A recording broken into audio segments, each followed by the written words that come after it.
Liberté et responsabilité. Un voyage vers la vraie liberté. Imaginez un monde où la liberté ne serait pas un droit, mais un cadeau. Un cadeau précieux, offert avec amour.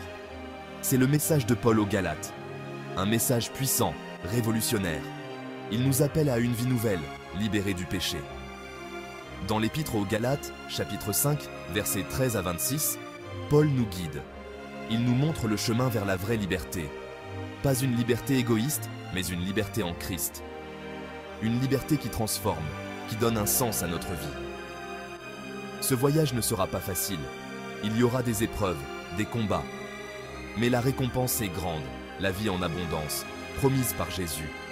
Préparez-vous à explorer la puissance de l'Esprit. Découvrez comment vivre une vie riche de sens, guidée par l'amour et la vérité.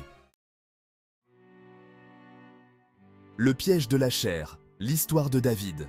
David était un jeune homme plein d'espoir. Il avait grandi dans la foi, connaissait les Écritures, mais il était tiraillé, divisé entre ses désirs et l'appel de Dieu. Paul, dans Galates, chapitre 5, versets 13 à 15, met en garde contre ce piège. La liberté, mal comprise, devient un piège. Ne la transformez pas en prétexte pour vivre selon la chair. David, comme beaucoup, est tombé dans le piège. Il a suivi ses envies, ses passions. Il a cherché la satisfaction immédiate, oubliant l'amour de Dieu. L'égoïsme a pris racine. La jalousie, la colère ont suivi. David s'est éloigné de Dieu, perdu dans le désert de ses désirs.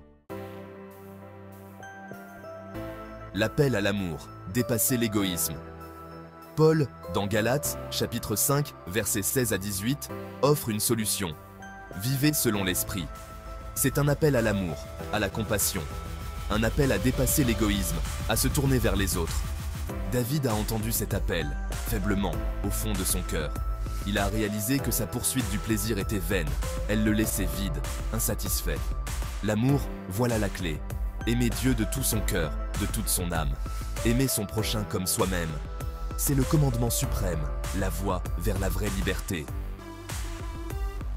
David a compris que la vie n'était pas qu'une question de ses propres désirs.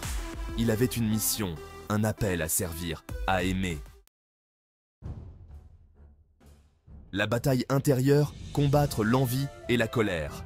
Le combat n'était pas terminé. Les œuvres de la chair, décrites dans Galates, chapitre 5, versets 19 à 21, étaient toujours présentes. La jalousie, les accès de colère, les divisions. David a dû affronter ses démons intérieurs. Il a appris à résister à la tentation, à choisir le bien plutôt que le mal. Ce n'était pas facile. Il y a eu des chutes, des moments de doute. Mais David s'est accroché à la promesse de Dieu. Il a cherché la force dans la prière, dans la parole. Chaque victoire, même petite, le rapprochait de la liberté.